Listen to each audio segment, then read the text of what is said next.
जैसे अभी बोर्ड्स नज़दीक आ रहे हैं, तो स्टूडेंट्स को क्या प्रिपरेशन करना चाहिए? पंकज, हम सबको पता है कि बोर्ड्स के एग्ज़ाम्स फ़ैब में है, 12th के एग्ज़ाम्स फ़ैब में है और 10th के एग्ज़ाम्स मार्च में है। और हम सबको पता होता है कि इतना टाइम पड़ा है, बहुत कम टाइम पड़ा है। अभी 2 महीने पड़े, हम जब शूट कर रहे हैं तो 3 महीने पड़े। तो students no that very well कि हमें बोर्ड्स के एग्ज़ाम्स देने हैं। मैं बच्चों को क्लास में ही बोलता हूँ, आपको भी बोलना चाहूँगा, इन ऑडियंस को भी बोलना चाहूँगा कि दिवाली हर साल आएगी, फ्रेंडशिप डे हर साल आएगा, होली हर साल आएगी, लेकिन बोर्ड्स लाइफ में एक ही बार आते हैं। एक ही बार आएगा।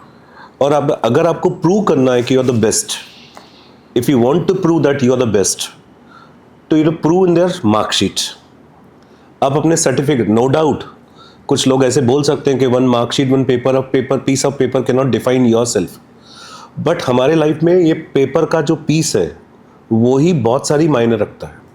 हमारे सर्टिफिकेट्स हमारे लाइफ में बहुत मायने रखते हैं। हमारी परसेंटेजेस, जब हम इंटरव्यूज़ पे जाते हैं, जॉब सीकिंग करने के लिए जाते हैं, तो हमारे मार्कशीट्स बताते हैं कि हम कितने टैलेंटेड हैं। ऑफ कोर्स टैलेंट तो हमारे फेस में आ जाता है, हमारे इंटरव्यू के स्किल्स में आ जाता है, लेकिन कहाँ ना कहाँ वो जो पीस ऑफ पेपर है, मार्कशीट जिसे कह सकते हो, जैसे सर्टिफिकेट कह सकते हो, वो हमारे लाइफ में बहुत मायने रखते हैं।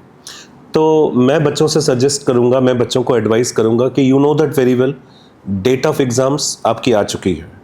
अब आपके पास कितने दिन पड़े हैं और कितने सब्जेक्ट्स पढ़ने हैं, ये सब आप जानते हो। तो आप divide your time, availability of timing according to your subjects. जैसे फॉर एग्जांपल मुझे 4 दिन के बाद एक रिसर्च पेपर सबमिट करना है और वो 200 पेजेस का है।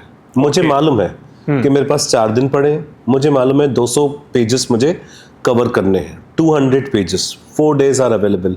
सिंपल मैथमेटिक्स है, 50 डेली 50, करेक्ट, डेली 50 पेजेस को मुझे कवर करना है। ये सिंपल थ्योरी, आप बच्चों को मैं रिक्वेस्ट करूंगा, सिंपल थ्योरी फॉलो करो। आपको अपने बुक को डिवाइड करना है कि अगर मुझे हिस्ट्री पढ़नी है, उस हिस्ट्री में मुझे 100 पन्ने पढ़ने हैं, 100 pages to cover. In your digest you have 100 pages and you have suppose 3 days या 4 days लेफ्ट। डेली 25 पेजेस का एक टारगेट बनाओ, अचीव करो। 4 days में आपके 100 पेजेस कंप्लीट। सिंपल है यार, मुझे समझो शिरडी जाना है, 200 किलोमीटर का रास्ता है और मुझे 10 दिन में पूरा करना है, तो मुझे 20 किलोमीटर डेली चलना है। अगर मैं पहले वाले 8 दिन नहीं चलूँ, थक जाऊँ, 2 किलोमीटर चलूँ, सो जाऊँ, तो जो लास्ट के 2 दिन बचेंगे उसमें मैं बाकी बचे हुए किलोमीटर्स कवर नहीं कर पाऊंगा और मैं टारगेट पे शिरडी में नहीं पहुंच पाऊंगा। आपको पता है पंकज, बहुत सारे लोग पद यात्रा करते हैं। यस पद यात्रा करते हैं, माना पैदल शिरडी जाते हैं। हाँ। दे नो वेरी वेल कि भाई 10 दिन के अंदर हमें शिरडी पहुंचना है, 200 किलोमीटर का डिस्टेंस है, डेली हमें 20 किलोमीटर्स पहुंचना है। The same advice I want to give the students only कि अगर आपको मालूम है कि हमें 200 पन्ने पढ़ने हैं, आपके पास अगर 10 दिन पढ़े हैं, डेली 20 पेजेस पढ़ लो।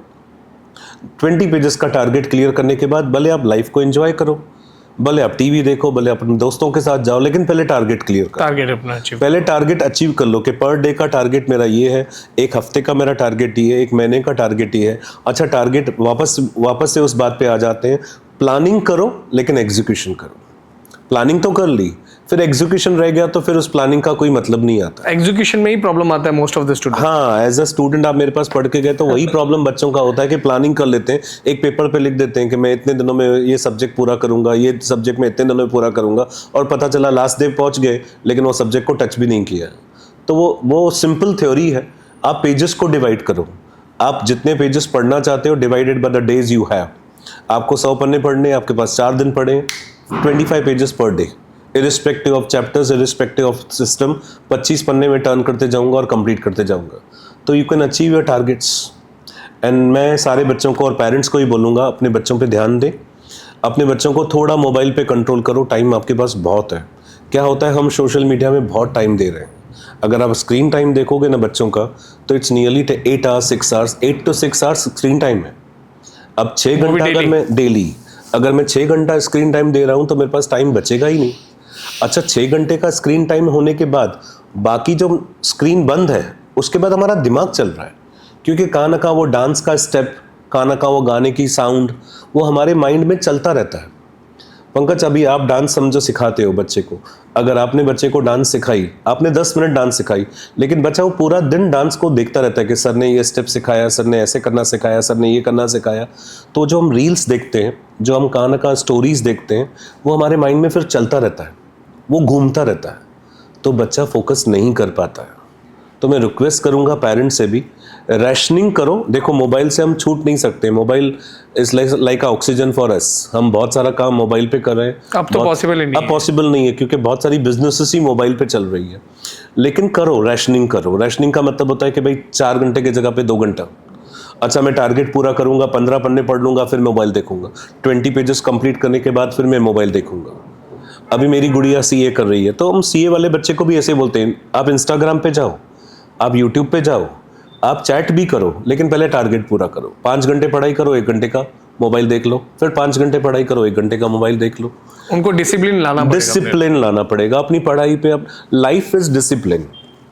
अगर आपने लाइफ में डिसिप्लिन लेके आए ना, तो खुद ब खुद चीज़ें अचीव हो जाती है। जो आप चाहते हो ना, उसे अचीव करना चाहते हो, you right got a right word, discipline in your life. कि भाई मुझे, जब मैं पढ़ रहा हूँ, तो मुझे, आजकल के बच्चे क्या करते हैं, मोबाइल अपने बाजू में रखते हैं और किताब अपने बाजू में रखते हैं, और यहाँ हर सेकंड में नोटिफिकेशन आ रहा है, बच्चा पढ़ रहा है, नोटिफिकेशन आ रही है, बच्चा पढ़ रहा है, डिस्ट्रैक्शन हो जाती है। उसे लगता है कि अभी कभी मैं मैसेज का जवाब दूं, अभी कभी मैं चैट का जवाब दूं, अभी कभी मैं उस रील को देख लूं, तो बच्चा पढ़ाई पे फोकस कर ही नहीं पाता है। पेरेंट्स को रिक्वेस्ट है, जब बच्चा पढ़ रहा है, उसके रूम में मोबाइल या उसके रूम में टीवी नहीं होनी चाहिए। अगर टीवी और मोबाइल के साथ पढ़ाई कर रहे हो, तो इट्स अ डेडली कॉम्बिनेशन, बच्चा कॉन्सेंट्रेट कर ही नहीं पाएगा। पॉसिबल ही नहीं। अगर आप चाहते हो कि बच्चा कॉन्सेंट्रेट करे, मोबाइल उससे छीन लो। मुझे लगता है कि अगर 6 घंटा अगर हम लोग टाइम दे रहे हैं, मतलब पढ़ाई में, हाँ, और अगर मोबाइल और टीवी जैसे डिस्ट्रैक्शन ना हो, तो आई थिंक वो कम टाइम में शायद अचीव भी ज्यादा कर लेगा। करेक्ट, वही होगा ना, क्योंकि फोकस और बढ़ फोकस होगा तो आदमी, जो 200 पन्ने पढ़ने में मुझे 2 दिन लगते हैं, वो 1 दिन में कवर हो जाएगा। जो मुझे चैप्टर पूरा करने में मुझे 4 घंटे लगते हैं, अगर मैं मोबाइल को साइड में करूं तो 1 घंटे में हो जाएगा। तो वो भी फायदा हो जाता है बच्चे का। तो इट्स अ रिक्वेस्ट कि अगर आप चाहते हो बोर्ड्स की पढ़ाई करना, आप चाहते हो कि बोर्ड्स में रैंक आना, आप चाहते हो एक रिस्पेक्टेबल परसेंटेज लेके आना, तो आप अपने मोबाइल से थोड़ा डिटैच हो जाओ, अपने बुक्स के साथ अटैच हो जाओ, तो things will be easy for you. Sir, for the motivation हम जानना चाहेंगे, एक्चुअली सब जानना भी चाहेंगे, मुझे लगता है ये आपका रूटीन बताइए, क्योंकि मुझे जहाँ तक लग रहा है कि आपने इतना अचीवमेंट किया है, तो there should be some special routine, तो आई थिंक उससे मोटिवेशन बहुत अच्छा मिलेगा स्टूडेंट्स को। पंकज, मैं वापस अपने कल्चर पे चला जाता हूँ। ओके यार, हमारे बड़ों ने हमें सिखाया कि अगर कुछ भी पाना है, तो जो अमृत वेला होता है, सवेरे 4 बजे उठना, 4:30 बजे उठना, वहाँ पे जो हमारा फोकस लेवल होता है, वो बहुत ज़्यादा होता है। वाई इट इज़ कॉल्ड अमृत वेला। मॉर्निंग को अमृत वेला क्यों कहते हैं? क्योंकि हमारा जो थॉट्स होते हैं ना, वो एकदम शांत हो जाते हैं। अब हम बैठे हैं तो हजारों थॉट्स चल रहे हैं, लेकिन अगर आप मॉर्निंग में उठोगे ना, तो आपके थॉट्स होंगे ही नहीं। अगर इसको मैं कुछ मशीन लगा के रखूं आपके ब्रेन को, तो आपका ब्रेन साइलेंट होता है, ज़्यादा सोचना नहीं है। तो मॉर्निंग आवर्स जो होते हैं ना, पढ़ाई के लिए बहुत अच्छे होते हैं। लेकिन आजकल उल्टा हो गया, हर चीज़ उल्टी हो जाएगी। बच्चों को नाइट्स करनी है, नाइट में पढ़ाई करनी है। अब नाइट्स में तो पूरे दिन की जो रूटीन होती है ना, वो घूमती रहती है, तो बच्चा फोकस नहीं कर पाता। लेकिन अभी बच्चे सुनते नहीं हैं। बच्चे बोलते हैं हमें नाइट में ही पढ़ना है। मेरा उल्टा है, मुझे आज भी पढ़ना होता है, आज भी कुछ भी पढ़ना होता है। I wake up in morning 4:30 5 o'clock। मेरा रूटीन, अगर आप मेरे रूटीन की बात करोगे, 5 बजे आप मुझे फ़ोन करिए, मैं फ़ोन उठा लूँगा। आप मुझे चैट करो, मैं रिस्पॉन्स दे दूँगा। मॉर्निंग 5 o'clock आई एम माना एनर्जेटिक इन मॉर्निंग 5 o'clock। मैं पूरा चार्ज अप होता हूँ। 5 बजे मेरा रूटीन चालू हो जाता है। I wake up in the morning 5 o'clock। I have a certain routine. मैं पहले कुछ श्लोक पढ़ लेता हूँ। श्लोक, या मेरे श्लोक चलते रहते हैं मोबाइल में, या मैं श्लोक करता हूँ। आप नाम जपते हैं? हाँ, नाम जपता हूँ, लेकिन मैं कोई स्पेसिफिक नाम नहीं है मेरा। मैं हर भगवान में बिलीव करता हूँ। मैं एक अलमाइटी में बिलीव करता हूँ। अलमाइटी में बिलीव करता हूँ। मैं ज़्यादा करके हर भगवान को मानता हूँ। मैं मानता हूँ कि हर चीज़ में भगवान है, जो भी हमने देखे हैं।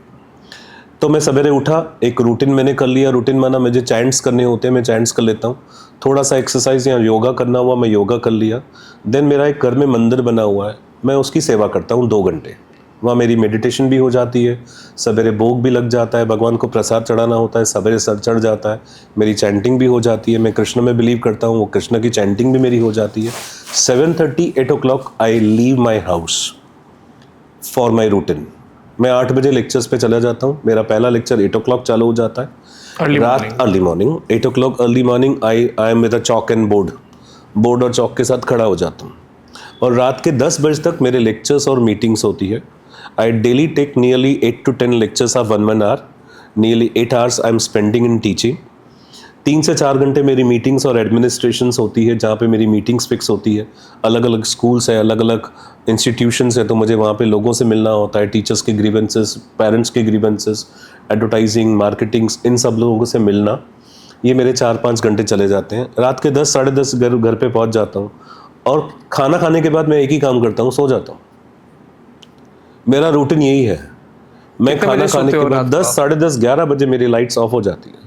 आई नेवर सी कि मैंने कभी 12 बजे रात को बैठे होंगे। या एक्सेप्शनल केसेस में पार्टीज़ है, जैसे कल दिवाली थी, दिवाली के मूड में हो जाता है 2 बजे तक हम काम कर देते हैं, या कुछ फेस्टिवल्स होते हैं, या कुछ पार्टीज़ या गैदरिंग्स होती है, वो अलग बात है। अदरवाइज 11 o'clock डॉट, उसके पहले ही लाइट्स बंद हो जाती है मेरी। भले बच्चे बैठे रहते हैं, फैमिली बैठी रहती है, मैं सो जाता हूँ, क्योंकि मुझे सवेरे 5 बजे उठना है। मुझे 6 hours की नींद चाहिए होती है, जो मेरे ग्रंथों में लिखा हुआ है कि 6 घंटा सोना है। मैं 6 hours सोता हूँ, वापस 4:30-5 बजे। अच्छा, मुझे किसी अलार्म की भी जरूरत नहीं होती है। पंकज, बिलीव करो, आज तक मैंने अलार्म सेट ही नहीं, मुझे आता ही नहीं है सेट करना। सच बताऊं, मुझे मोबाइल में अलार्म सेट करने नहीं आता है। मेरे को सेट करने की जरूरत नहीं है। मेरा बॉडी क्लॉक है, बॉडी क्लॉक मुझे 5 बजे उठा लेता है और 5 o'clock से मेरे रूटीन चालू हो जाते हैं। अभी तो अलार्म में स्नूज बटन भी है कि किसी कोई उठता है तो चलो 10 मिनट बाद उठूंगा, तो स्नूज बटन मैंने वो आपको कहा कि हमारा सबसे बड़ा दुश्मन जो है हमारा ब्रेन, हमारा माइंड है ना, उसको हमें ट्रेन करना होता है। हम उसको ट्रेन करेंगे ना, उठना है तो उठना है। हम अपने माइंड को ट्रेन करेंगे, मुझे पढ़ना है तो पढ़ना है।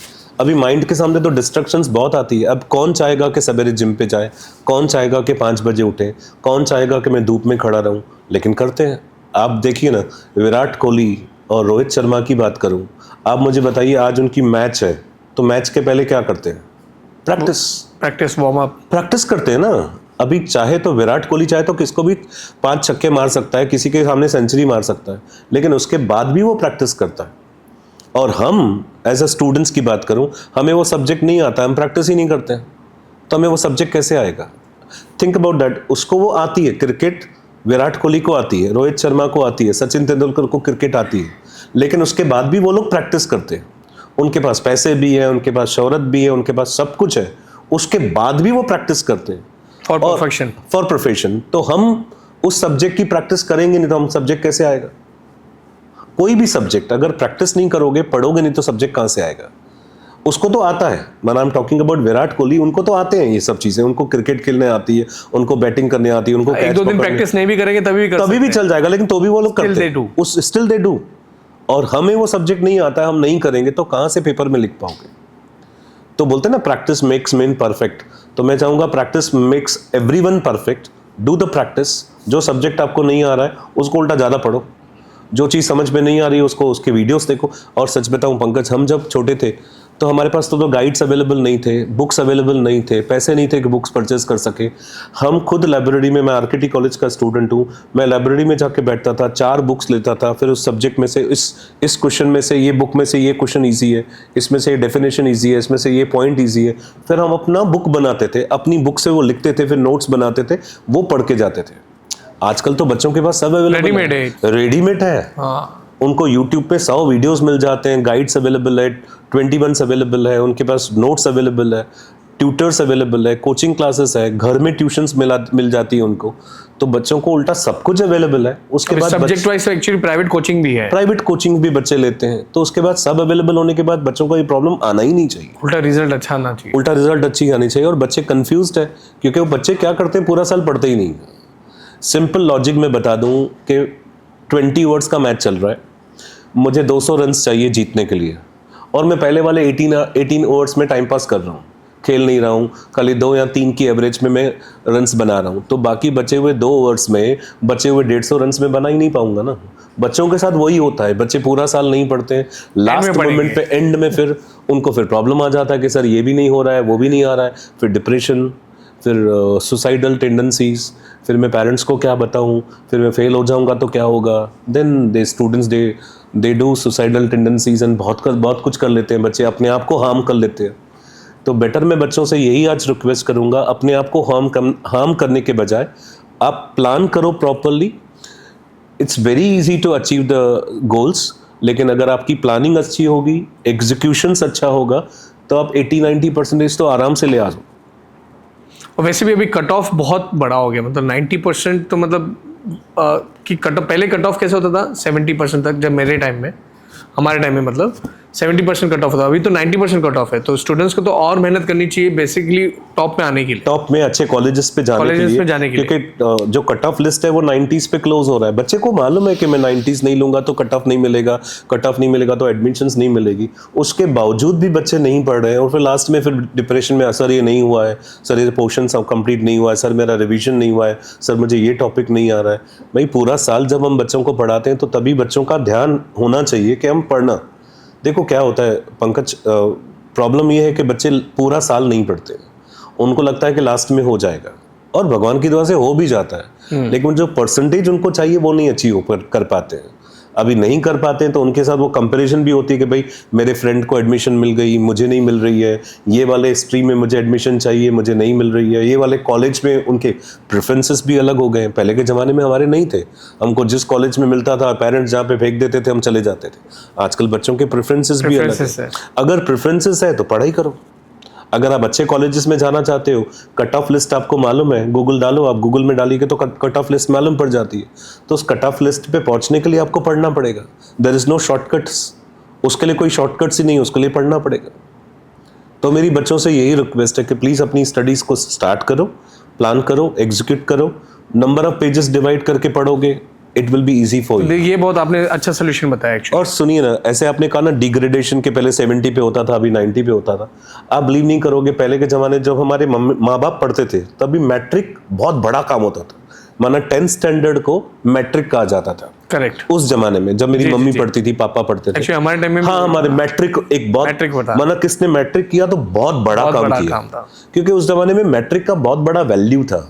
तो डे बाय डे एजुकेशन का लेवल तो कम हुआ ही है, क्योंकि आज MBA वाले को भी कुछ जॉब्स नहीं है। अगर मैं जॉब्स की बात करूं तो MBA वाले को भी 4 से 5 लाख का पैकेज मिल रहा है, उससे ज़्यादा नहीं मिल रहा है। तो पहले के ज़माने में मैट्रिक वाले को लगता था मैंने बहुत कुछ कर लिया लाइफ में, मैंने बहुत अचीव कर लिया कि मैंने मैट्रिक की। आज तो PG करने वाला बच्चा पोस्ट ग्रेजुएशन करने के बाद भी सोचता है कि मैं और क्या करूँ कि मुझे अच्छा सा प्रोफाइल मिले, अच्छा सा मुझे जॉब मिले। तो डे बाय डे तो कॉम्पिटिशन बढ़ी है, जॉब्स कम है, बच्चे ज़्यादा है, यूनिवर्सिटी से निकलने वाले स्टूडेंट्स बहुत ज़्यादा है।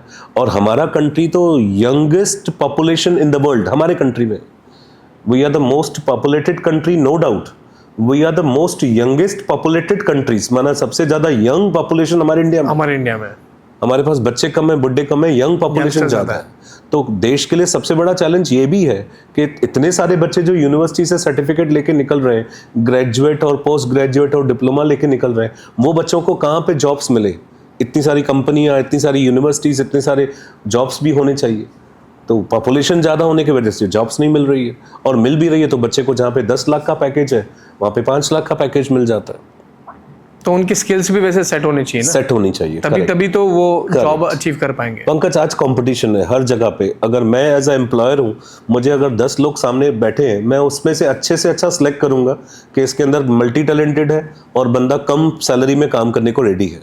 तो आज जॉब्स में ऐसा ही हो गया है, क्योंकि लोग हमारे पास अवेलेबल है, तो हम कम पैकेज में भी बच्चे को, टीचर को हम एम्प्लॉय कर लेते हैं, और वो मल्टी टैलेंटेड टीचर्स को एम्प्लॉयमेंट होगा। तो बच्चों को मैं रिक्वेस्ट करूंगा, मल्टी टैलेंटेड बनो।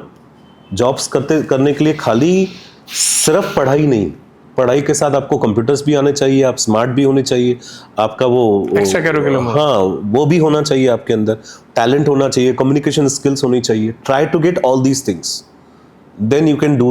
उनके रिज्यूमे में ही आना चाहिए, तभी स्किल्स होंगे तो बच्चे वैल्यू हो जाएगा। देखो, पढ़ा लिखा आदमी कभी भूखा नहीं मरता, ये याद रखिए पंकज, ये वर्ड्स याद रखिएगा, पढ़ा लिखा आदमी कभी भूखा नहीं मरता। अगर आप पढ़े लिखे हो तो आपको पैसे आएंगे, जॉब्स मिलेगी। आप टैलेंटेड हो, कभी भूखे नहीं मरोगे। वो टैलेंट आपको आना चाहिए, या नहीं है तो उसे फिर इनबिल्ट नहीं है तो आप ट्राई करो कि उससे मुझे वो टैलेंट आना चाहिए। कोई भी टैलेंट, डांस का टैलेंट है आपको, किसी और चीज़ का टैलेंट है, वो आप उस टैलेंट को लाने की कोशिश करो, तो आप कभी भूखे नहीं मरोगे। जॉब्स, मुझे याद है ऐसे लोग हैं जो आज भी मुझे बोलते हैं कि सर आप हमारे पैनल पे आ जाओ, मैं आज हमारे बोर्ड ऑफ डायरेक्टर्स बन जाऊँ, तो आदमी जब ग्रो करता है ना, जब आपके पास नॉलेज है तो पीपल कम्स टू यू। आप नौकरी लेने नहीं जाते हो, नौकरी आपके पास आती है अगर आप टैलेंटेड हो तो।